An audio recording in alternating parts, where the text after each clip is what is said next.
Good evening, friends. Hello and welcome to Queensland Theatre. My name's Bille MacDonald. I'm the Head of Education and Young People here at QT. Thank you for joining us. Before we get started, I'd like to acknowledge the traditional custodians of the land that we're gathered on today, the Yagara and the Turrbal people, and all of us here pay our deepest respects to their elders past and present and acknowledge that we are very privileged to get to share stories on these unceded lands and pay homage to all of the First Peoples around the world who have fought for sovereignty of their unceded lands.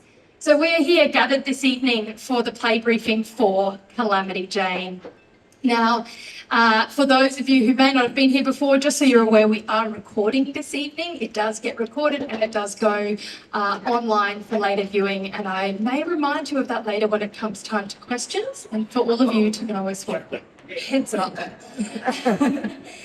So tonight, after leaving Regency, England, being swirled through Brisbane in Cyclone Alfred winds, we have swooshed back to 1868 to Deadwood, South Dakota.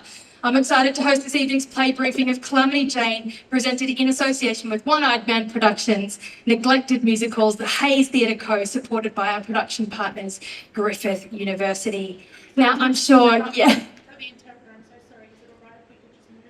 Yes, Sophia, where do you need to be? Thank you, thank you. You need more? Okay. Let's work this out, shall we? Good. Have we got eyes? Ooh.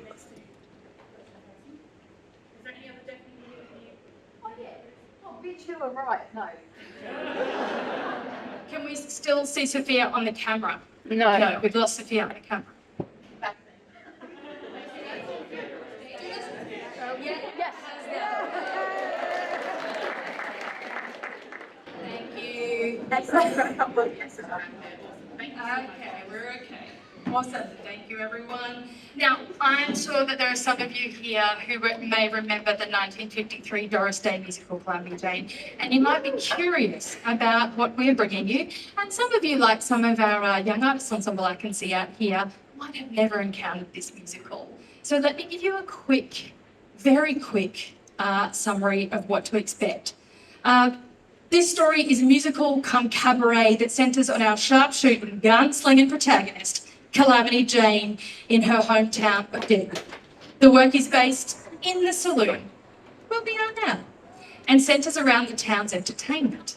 We meet Henry Miller, the owner of this here fine establishment, his niece Susan Miller, and their attempts to put on shows for the locals, thwarted by simple errors made by simple people. The good-natured folk attempt to cover said mistakes with a certain Francis with an I, attempting to perform as Francis with an E, and ultimately getting caught out. In a town full of gunslingers, ruffians and cowboys where a mistake can cost anyone their life, promises are made to save the skins of many of the town's entertainers, and ultimately sees Calam make a run to the big city to bring back a star. More mistakes are made, more cover-ups are attempted, more guns are pulled, but ultimately this is all resolved through Calamity's good nature and the commitment to giving someone a go. This contemporary retelling of this work threads throughout the narrative a questioning and challenging of gender norms, self-actualisation of femininity and feminism, and a number of very catchy classic tunes and some impeccable comic timing. Now that is a very, very, very simplified, you're all like, oh, very simple. Yes, eyebrows raised. It's very simple. And now I also have a collection of most exquisite people on this stage who are going to perform this story for you and help tell it. Can I get you all going along this way, starting with the beautiful Richard Carroll, to introduce yourself by your name and your role on the show, please? Yes, hello, my name is Richard Carroll and I am the director of the show. My name is Cameron Mitchell and I'm the choreographer of this show. Hi, my name is Lauren Pierce. I am the set and costume designer of this show. Hi, my name is Aurelie Roque and I'm the female cover. I'm Nigel O'Brien. I'm the music director and I play Rattlesnake. I am Darcy Brown and I play Francis Fryer. I'm Juliet Coates and I play Susan Miller and Adelaide Adams. Hi, my name is Sean Sinclair and I play Lieutenant Daniel Gilmartin. name's Naomi Price and I play Calamity Jane. Hello, Trent Geese, lighting designer. Hi there, my name's Anthony Gooley and I play Wild Bill Hickok. Hi, I'm Andrew Buchanan and I'm playing Henry Miller, the proprietor of the Golden Garter. Hi, I'm Laura Bunting and I play Katie Brown and Flo. Hello, I'm Jeremiah Ray and I'm the male cover for the show. Beautiful, thank you all. So as you can see, a very large contingent. Can I start with some questions from you, dear Richard? This is your production. This is a production that you are bringing to us. You created this production a while back and are bringing it to us with this gorgeous all Queensland cast. That's right. Can you tell us more and in more detail about this work? Yes, of course. So, I mean, this is a production that those of us on the creative team and a couple of the actors did in 2017 initially in Sydney, and then we toured a bit in 2018 to 19. Never made it to Brisbane, which we were a bit gutted about at the time. It's okay. But so the show hasn't been done since beginning of 2019. And, we're very thrilled when Queensland Theatre got in touch with us and asked if we'd be interested in doing a remount of the show, a remount of this production, but with a Queensland cast, which is really exciting. And so we do have a couple of our previous cast members because they are Queenslanders, and the rest of the cast all new, all local, and it's been a real joy to revisit actually. And to give you sort of a summary of this production, it came out of, we initially did like a script in hand reading of the show as a program for neglected musicals at the Hayes Theatre in Sydney. And it takes musicals that are sort of like rarely performed or rarely sort of seen in a sort of commercial staging. And it's a lot of people in a very sort of like rough and ready 1 day's rehearsal, script in hand reading. We did Calamity Jane mainly because I thought at that point that the show wouldn't sustain as a full production because it was, I mean, I always loved the movie, but the stage version is not, like, it's done a lot by sort of amateur companies and things like that, but it's never been on Broadway, that sort of thing. And I sort of thought, oh, it's quite dated, I don't know if it'll sustain. We did the script in hand reading, and because of the nature of that reading, where obviously because of the fact that it's script in hand and has very little rehearsal, there's a real sense of which, oh, we're here to do this performance of this show, that we all sort of know this story, we know the songs, and we're here to do it for you, and there's a real sense of spontaneity to it that really made the audience feel a part of the show. And so then we led into that, and it made me realise, oh, this is how we can do a full production, is that we sort of bring the audience into the show, and we sort of acknowledge the idea that this is a story that we know and a story that's been told many times, and that we all gather to sort of tell the story again. And so you can see this beautiful set which has been put in today, but one of the big things that's currently missing is there are 8 tables and 24 chairs on stage where audience members sit. So you can purchase seating on stage. Hopefully some of you have already. Yes, great. Yeah, thank you. And so that was sort of our way into the show, was turning the whole theatre into the Golden Garter Saloon. So when you walk into the theatre, you're walking into the saloon. Even if you're up here in the seating banks, you're a part of the world of Deadwood. And it sort of evolved from there. So a lot of the show takes place in a saloon because it's written for sort of an old-fashioned scale of musical with a very large cast. There's a lot of little bit parts and a lot of things where, you know, Calamity or the other characters will sort of say, oh, you know, hey, Charlie, you remember when you went to war in 18, you know, all that kind of stuff. And so, amazing. Can tell that I'm not an actor. And so we sort of endow audience members with being those sorts of characters, and it all sort of escalates from there. And you'll obviously, when you come to see the show, you'll see the different ways in which we weave it in through the show. So, that's a big part of it. Obviously, stylistically, the way that the audience are part of the show, and through that we weave sort of like little acknowledgements and little ad-libs that acknowledge that we're here doing a show tonight. And it's all done like absolutely sort of like with love and very carefully, like we've had a lot of conversation around like the specifics of anything that is added to the show in terms of lines. And we've been very lucky that MTI Australia have been representing us to the owners of the show overseas and have given us permission to like include this sort of like meta element to it. And we had a lot of conversations around the ways in which we never it's never about breaking out of the show. It's never about dropping character. We always stay in character, and yet sometimes the characters will say something that is both in the world of the show and also in the world of the theatre at the same time.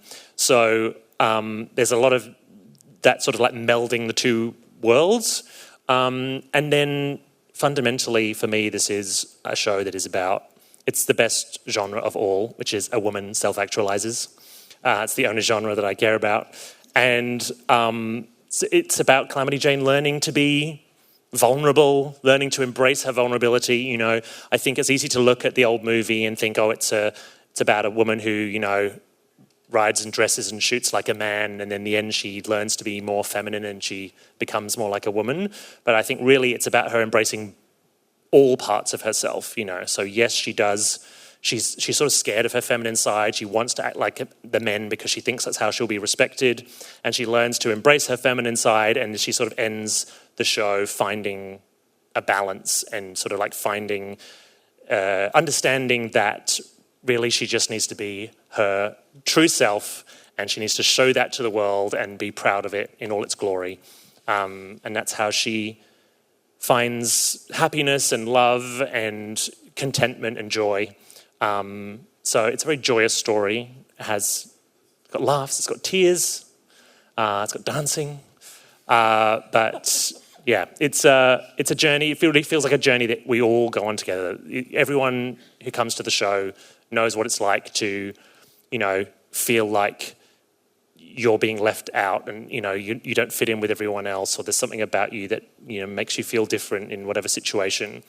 And so I think it's incredibly relatable, and it's a very inclusive show. So I think hopefully we all end the show feeling like we've all gone on a journey of self-actualization and self-acceptance and musicals. I think so. I was lucky enough to watch a run this morning, and I think it's definitely what everyone's going to, as well as, you know, a bit of toe tapping and a bit of humming, some very classic tunes. Can I throw to you, my dear friend Naomi Price, and ask you all about getting to play Calamity Jane? Double mic. Which one do you want? Do you want to also explain what's going on? What do you want me to answer, Fee? About what's it like to play Calamity Jane? Yeah, this very classic character, you know, like she's Doris Day, and it's, you know, an incredibly well-known character. Yeah. But it's a contemporary retelling. You know, how are you embracing both, or are you leaning purely into contemporary Calam? Well, I'm obviously embracing it like the method actor that I am, because I haven't showered for 3 months. I just came from my makeup. What's going on with your face? Yeah, I just came from my makeup trial for the show. So this play briefing's been perfectly timed. I think it's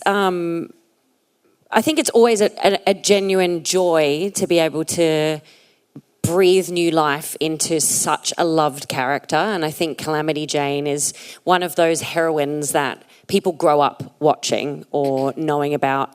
So many people have told me that they did Calamity Jane as their high school musical since I got this role. So I think it's really kind of woven into our pop culture fabric, I think. So it's always a real honour to be able to put your own spin on someone that everyone loves so much. I think because I first saw this show as an audience member, and I got to have that really inclusive, uplifting experience without knowing anything really about what to expect. I think it's really nice being able to then step into the show and try and bring that joy to a new audience as well. And I think it's really rare to have a role like this at the age that I am. I think that you know, we can see a real trend for women.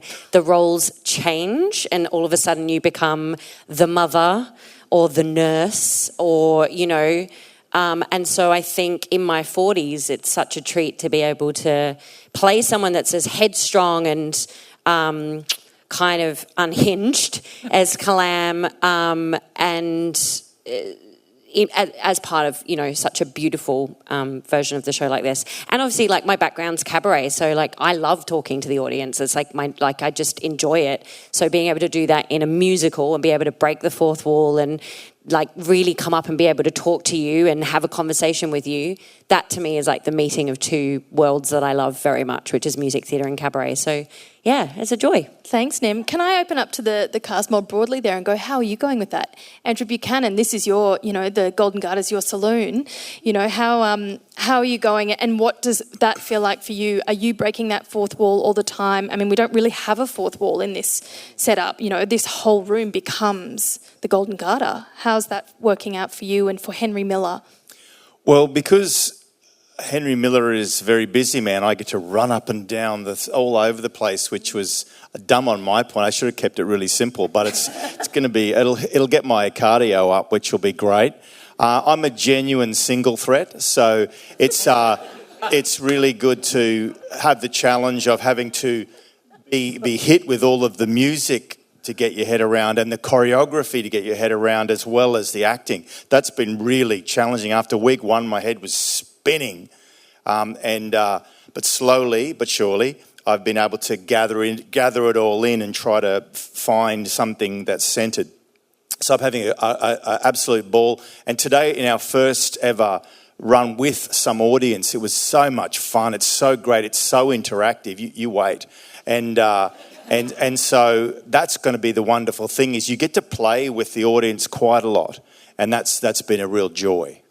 Awesome, thank you. Hey, Lauren, can I ask you then, you know, designing this set for interactivity, designing it, you've designed it in a few different theatres, but can you tell us a little bit about, you know, inspiration for the design, for, you know, how this is working, how we're seeing this story come to life on this set that you've got going on here? Sure. The main inspiration was that we had no money the first time.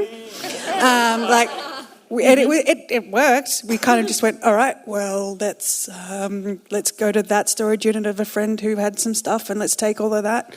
So a lot of the stuff is actually inspired by us just pulling it together. And that was the original show when we did it at the Hayes, where we had no walls. We just had a black stage. I don't think we even did the flooring, did we? Floor. We just had a black floor. No. So it was just curtains. It was just curtains and a bar. So when we decided to do the tour, it was just keeping that aesthetic of... I've always loved saying that it's like a troupe of actors that have just popped into a town and they've just erected all of these flats and they're just putting on a show. And that's kind of what we've stuck through. We've always kept going on with. So, yeah.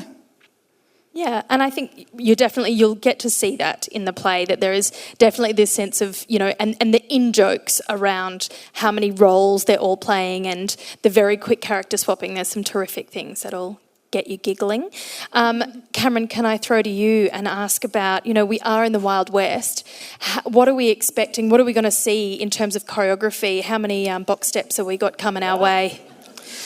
There is one box step that is Andrew Buchanan performed twice. special? Is that that's all Andrew's doing, and right? that's Andrew's, Okay, yes. good. But going on from what he said... Yes, Queensland Theatre, look at him go! Andrew Buchanan, everybody. We'll be rehearsing that first thing in the morning.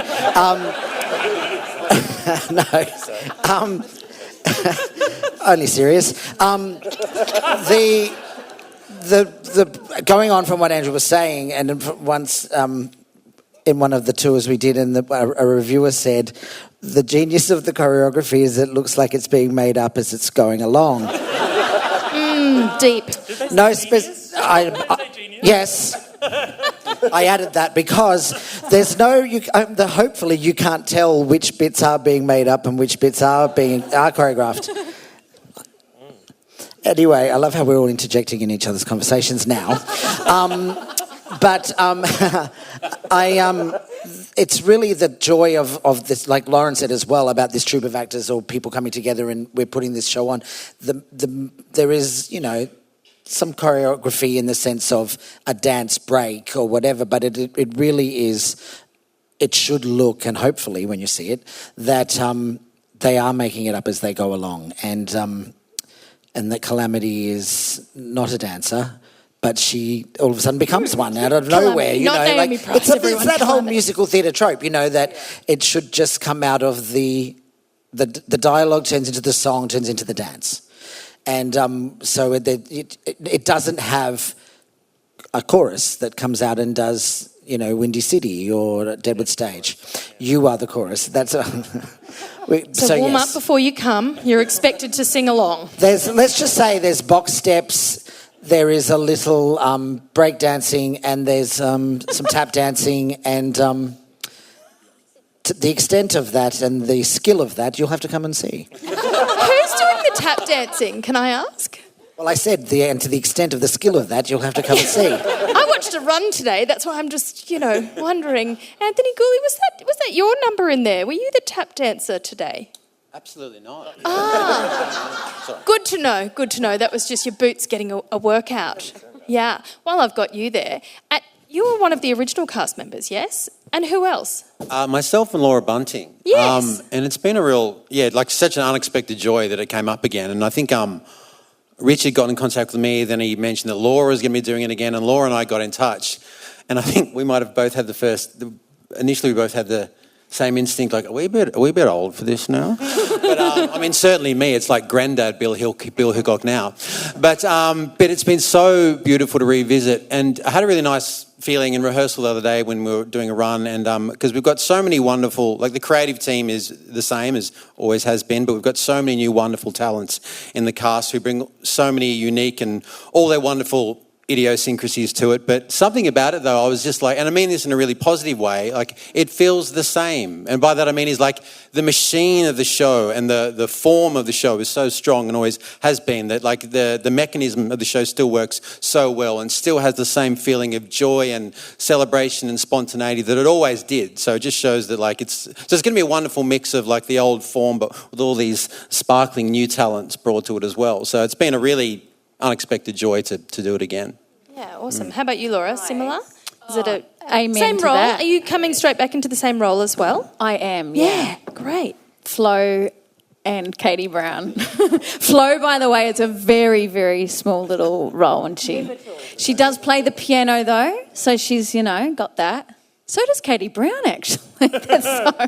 Yeah, I'd love to have the which I'm sure multi-talented. Nigel will talk about a little bit, but we all do dabble in instruments in the show. Yeah, there's a multitude of instruments up on the stage. Nigel, how is it for you getting to be on stage? There's some rattlesnake, there's piano playing, there's many things. How does this work in terms of being the musical director? Is this work the same as others? Is it different? Is it unique? No, it is a kind of unusual. I think you guys are sort of regretting your decision to put me on stage because I won't get off. But look, normally as a music director, you're in a pit somewhere waving a stick at people or playing the piano and gesturing to people on a camera. And on this one, it's much more of a conceptual basis. It's about trying to work out what does the sound world of the Golden Garter sound like. And the basic premise of the show is that it all happens in the Golden Garter, so it's all driven by the saloon piano. So that's very much the basis of the music. So it's a lot of country and western, a lot of ragtime. We try to return the music to what it would have been its original roots. We're very lucky that Sammy Fain, who wrote the music for it, was an incredibly gifted songwriter, great melodist. I take it you all know the songs from the show. He won 2 Academy Awards, nominated for 10, might I say. But he won 2, and one of them was for Calamity Jane, for Secret Love, which is a beautiful song, and I think we try and treat that one with a huge amount of respect because it's a gorgeous, gorgeous song. But being on stage means that there's no conductor.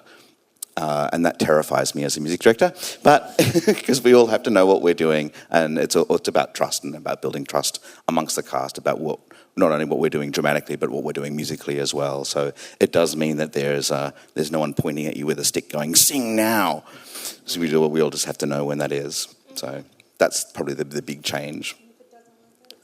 And if it doesndon't work, it's funny. Exactly right. That's Thank right. you, Lauren. And, you know, there's a few things in this show, like I'm going to pick on you now, Juliet, as the person who is often, I don't want to give away too many things, but there is some interactivity in the show, and you've done all of, 2 runs now with various Queensland Theatre Company members, you know, turning up. How are you feeling about having such close interaction with audience members during this show? It's brilliant. Yeah, there's not many shows that you get to be a part of where you get to have such a close relationship with the audience. And at the end of the day, without the audience, there would be no show. So it feels really nice to kind of play into that relationship and have a little bit of banter and have a cheeky moment or two with the audience. And it's just fun. It's so much fun. Excellent. It's also Juliet's debut with the company. Yes, it is. And also, Juliet, am I right in thinking that you are a Griffith graduate as well? Correct. Oh, the journey. The journey! Yes, Griffith students in the house. That's very exciting. Congratulations on your Queensland Theatre debut. Trent, I'm going to throw to you now. You know, I'm looking up at the grid here and I'm kind of seeing festoon. Lots of festoon. It's serving festoon. Yes, well, the festoon is one of the key elements of the lighting design, and its purpose is to make the whole house feel like we're all lit in the same way and involve the back row as much as we're involving the people on stage.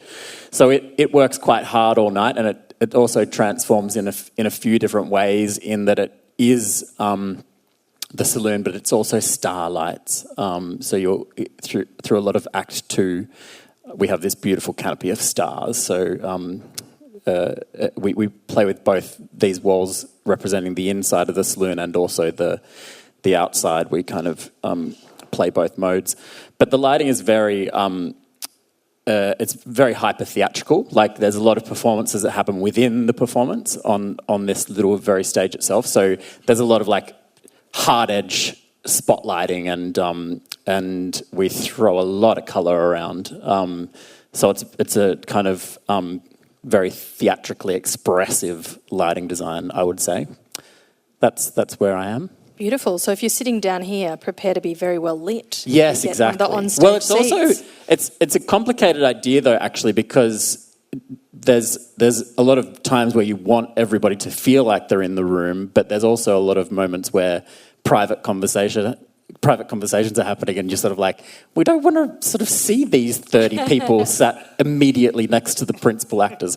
So yeah, it is about carving space, but also involving in both ways, yeah. Yeah, gorgeous. Now, I noticed when our team were introducing themselves, a few of you went, huh? When the beautiful Ray and Jem introduced their roles. So what Ray and Jem are doing, can you give a little wave, you two? They are the covers. So Jem's our male cover and Ray's our female cover. Now, for those of you who don't know, that means they are understudying every part in the show. So you've heard a little bit about the interactivity. You've heard a little bit about some wild choreography and having a music director on stage with no conductor. Jem and Ray, how are you feeling about the show and what are you prepared to do at a moment's You notice? want to take this one or should... Oh, yeah. Somebody mentioned brains leaking out ears earlier. That's about how it feels. Yeah, I mean, this ain't my first rodeo. I was multi-cover for Mamma Mia, Donna, Rosie, and Tanya. But I also had an ensemble track. However, with this one, I am learning to play the ukulele. So got to add that on too. Yeah, it's a wild ride. The show itself is a wild ride. Covering is a wild ride. You just have to make sure that you are focused. It's very get there, sit, and let your brain run everything while your body is very sedentary. So I don't know how else. That's the best way to explain it, I guess. Yeah. Yeah. Oh, and I think it's very important. At the end of the day, I know it can be quite overwhelming to have this whole script in front of you, and it's like, oh, I've got to learn these 4 or 5 characters, and it's endless words. But I think we are constantly reminding ourselves that as much as if we do get the call up, and unfortunately sickness hits the building and someone's down, that at the end of the day, our job isn't that we need to steal the show or anything. It's much more that if we can do our job right, everyone can still come along and see what everyone else has been working on for so long. And so, if anything, kind of keep your feet on the ground and go, it's all right, I don't need to win an Emmy for this one. I just need to say the right word at the right spot and then leave. Or just get shoved into that position. Push me around, don't be flat. Pinched and say your line and then run off.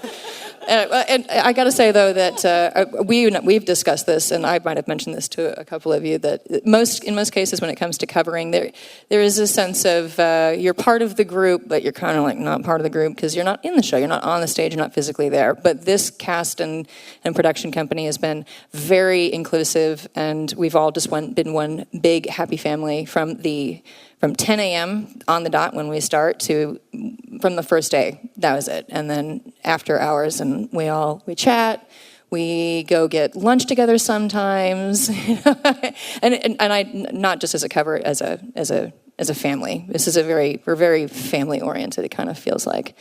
I'm not afraid to ask any of the ladies or the crew any questions on things I might have missed that I probably should have. They're very supportive. They give me, Jules sends me her updated run sheets, her entrances and exits all the time, and I really appreciate that. Yeah, it's just very, very, very family oriented, and I appreciate that from all of you, by the way. Yeah, it certainly seems from watching the run today that you've all got each other's backs and are, definitely kind of helping each other and moving quite quickly. Particularly Darcy, I noticed you have got some incredibly fast changes and comedic timing. How's that going? Oh, it's a lot of fun. And touch wood, everything is okay once we're in here with an audience and we work out the traffic backstage. But no, I enjoy having a track where Richard and everyone was speaking about the overt or embraced theatricality of it. So it's really wonderful to play multiple characters where a huge part of them are sort of almost serving to, embody that virtue of the production. That's really exciting to me. Yeah. Yeah, and Sean, I noticed as well, you're playing, so you're jumping in and out. I was kind of like, oh, Sean's over there now. Oh, it's got a different hat on. What's happening over there? It's a whole lot of keeping up. Absolutely. But again, getting to embody the different characters across the board and, again, working alongside all of these fellow castmates and actors, it's really cool to be a part of something that's so intimate but also so massive because you all know the movie from the original. So, yeah, it's really cool to try and uphold this little legacy we got. Yeah, for sure. I think keep an eye out when you see the show. The ensemble is incredibly hardworking and they are just people popping up these entrances and exits. I was kind of like, where are they going? As I was watching the run today. I think that's probably a good time to open up to our audience. And what we're going to do, I'm going to point to you and then I'm going to repeat the question into the microphone so that our people watching at home can hear your question and then we'll get the team to answer. I saw a hand shoot up straight away up the back there. Hello.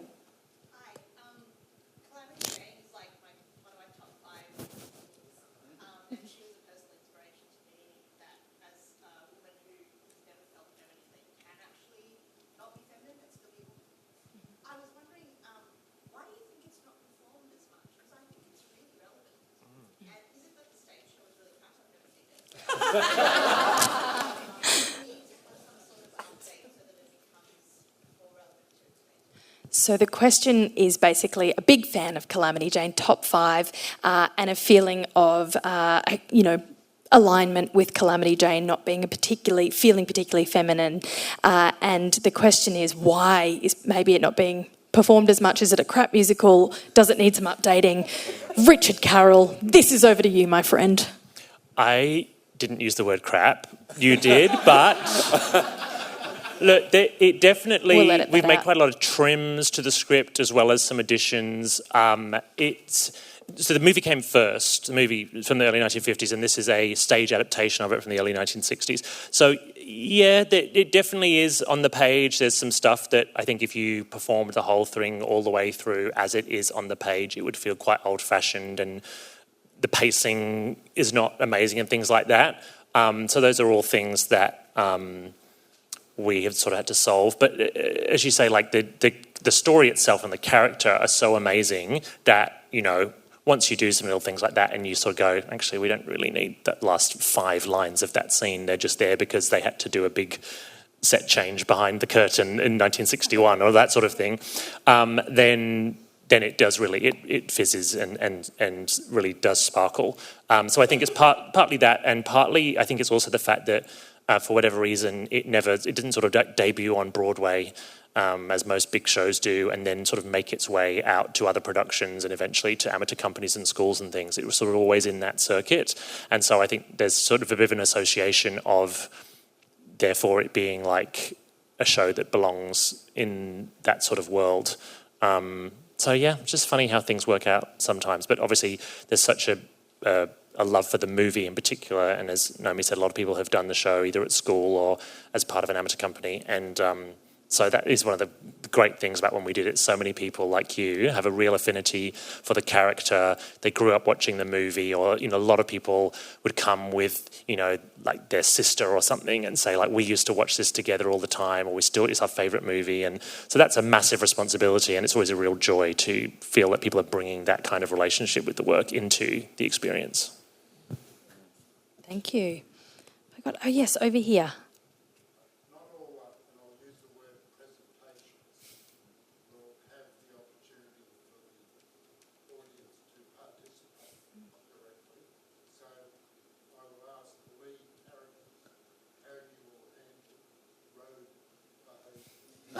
Okay, yes. Everyone get ready. We're in Queensland now. So the question for those playing along at home is not all of these productions have interactivity, and to the lead actors, how are they going to handle rogue behaviour? Nim. Are you threatening to come to our show and get pissed? Is that what you're saying?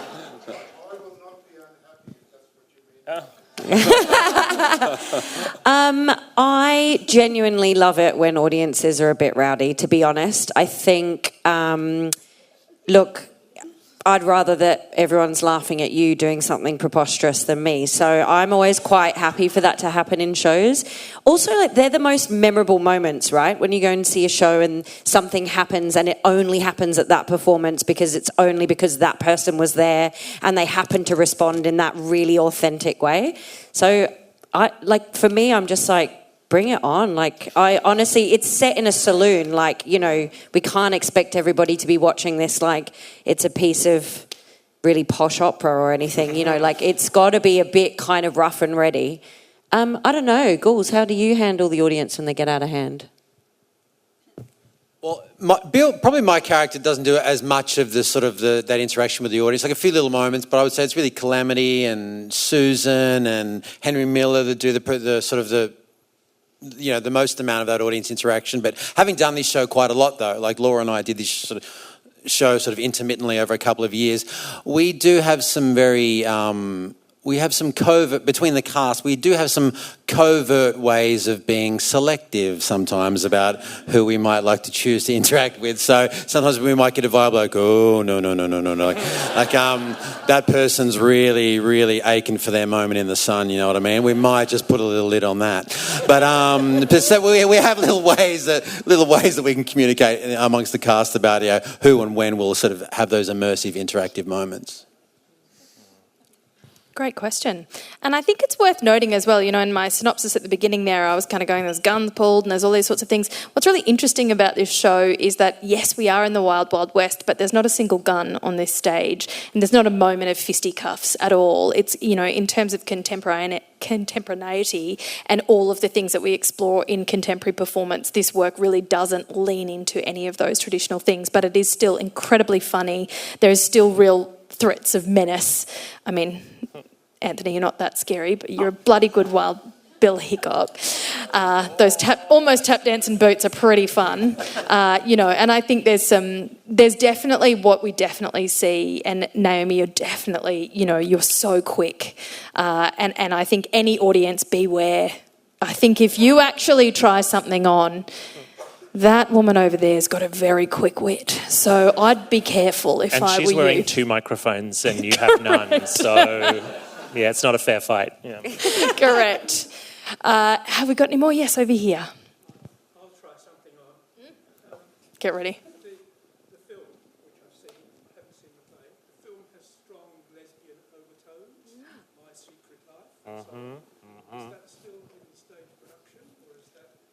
Absolutely, yes. Oh, sorry. No, that's okay.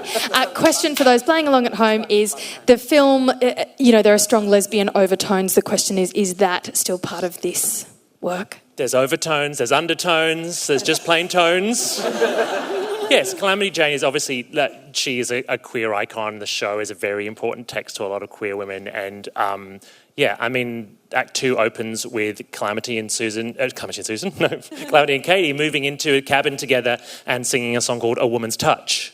So, it's not difficult to find. I think it's actually something about when we did this show originally, and certainly still today, something nice about the way it came along, where the time period that you don't have to sort of say, oh, but wait, is Calamity gay or is she straight? Because, she has a thing with Bill, so which is she? That, we're able to understand sexuality in a much broader way now, and a sense that, this can all be part of the beautiful fabric and the makeup of someone learning about themselves.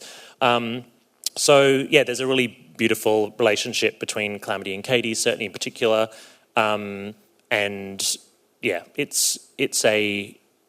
It's an important text to a lot of queer people, and we really certainly honour that in our production and love the fact that, again, people come and bring that relationship with the work to this experience. Yeah.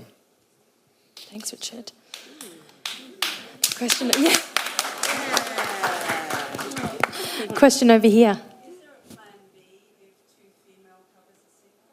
Oh my God. Oh, the question is there a plan You're B We pick an audience member. if two females are sick, or if there's a double down? There's some funny tones in this show about people. Who would like to answer that one? Jem, how willing are you to step into any role here, my friend? I'm eager. I'm ready.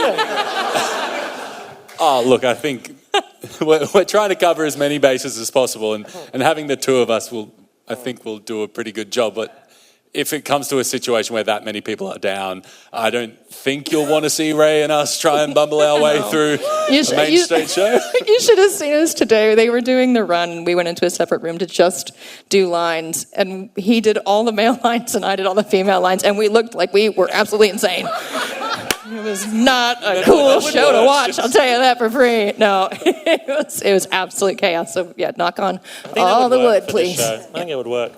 Yeah, it could work. Plow on. You think it'll still activity could go to the next level and just hand a script to someone in the front row, and go, good luck, here's a frock, can you do a dance number? Hand the script to the front row and just say, read line 74, please. Thank you. That's right, things could get very out of hand. Yes, up the back here.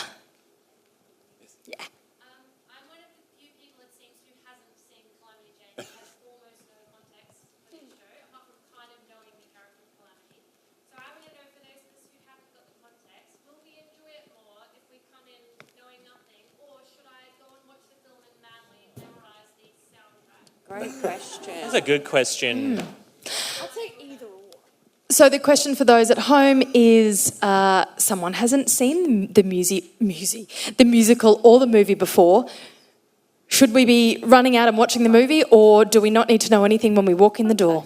What do you reckon? I just said either or. Like, you're going to have a great time. That's not how it does it. I reckon my instinct is listen to the soundtrack so that you've heard the songs a few times, and I bet you'll hear some of the songs and be like, oh, I know that song. You'll know the songs. They've been in pop culture. But maybe don't watch the movie so that you can come in and just really experience the story anew. But yeah, the songs are bangers. You're going to want to hear them more than once, and so... What do you reckon? Or watch the movie so you can come in and appreciate the genius that is this adaptation. That's true. I say play first. See this first. Then watch the movie. Absolutely. 100%. Yes. Definitely. Cowgirl boots welcome. Tassels welcome. Chaps welcome. What else do we need, Lauren? Chic. What else? Corsets. Yes. Bring a horse. Yeah. Don't bring a horse. Please don't bring horses here. No horses, unless they're on a stick. I think we probably have time for one more question. Yes, over here. This is fantastic. I'm so excited now. I'm so validated One moment. Can we please give Sophia a microphone? Yes, Sophia. Thank you. Again. Sorry, Ready. just going So this again. is wonderful. Thank you so much, all of you, for doing this particular show, especially because it's such a queer thing now. It validates it for me that I just love it. There's so many lesbians in the world, it's great. I'm interested... Yeah. Only one in the village? No, there was one at the back there. That's anyway. So it's great, but I'm really interested in how you'll work the Auslan night, because there's heaps of queer people in the deaf community, so we're really interested in seeing where the interpreters will be, but I'd love to be at one of the seats in the show, so I don't know how we could work that, just maybe to give you a heads up to plan about that, because we always book to interpreters. It's wonderful here that you have this much access at Queensland Theatre. It's fantastic, but I would love to be involved in the seats at the front, so maybe other deaf people would like to be involved, or like maybe I'll book it again and bring my own personal interpreter and see it twice to involve them in the chairs at the front. That is a really there's great another point. question at the back Yes, here. and I would just say that that's a really great point, and we will talk about the positions of the interpreters. What I will say is that the front row of the seating bank here is also kind of on stage. If you think we've got tables and chairs in here and stuff, so the actors, are using all of this space as well. So you should all know as well that if you do back in the front here like this, this will also happen, if that's also a helpful thing to know. Yes, it's just so interesting to, I'm just really glad I'm mentioning that so publicly, because often the deaf group is kind of put just at the corner and the side there, which is different for this show. It's not really inclusive if you're going to include that into the audience, but everyone's moving forward inclusivity in so many different ways, so I thought I'd just mention it. We will make it work, I promise. Thank you. I'm just used to advocating, it's great. Thank you. Great question. There is a follow-up up there, Sophia. Did you have a question?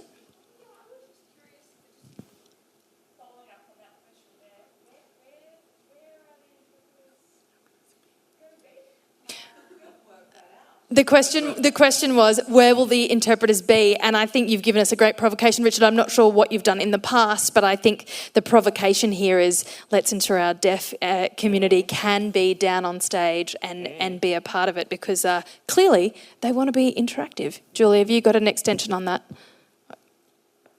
Yeah. What's that? I'm Kim Ann. Sorry, Kim Ann. My sister is Julie.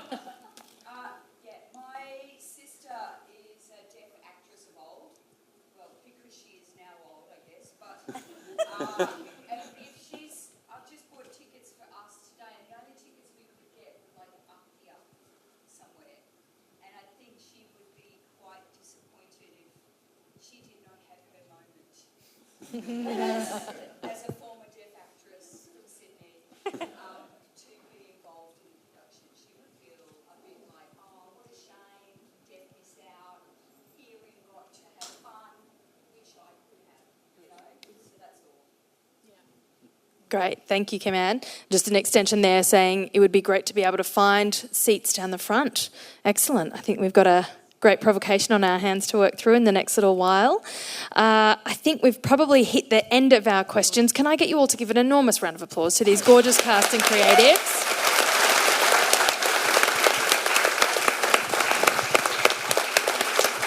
I do have one more job to do. I believe most of you were given a raffle ticket on the way in here today. We have a lucky door prize. We have a Queensland Theatre gift hamper. And Nim, may I get you to please stand up and draw from this very sweaty cowboy hat Oh my who gosh. the winner of tonight's prize Okay. is. And drum roll, please. The lucky number is... It's a blue ticket. I've got it. It's yours, I promise you. B14.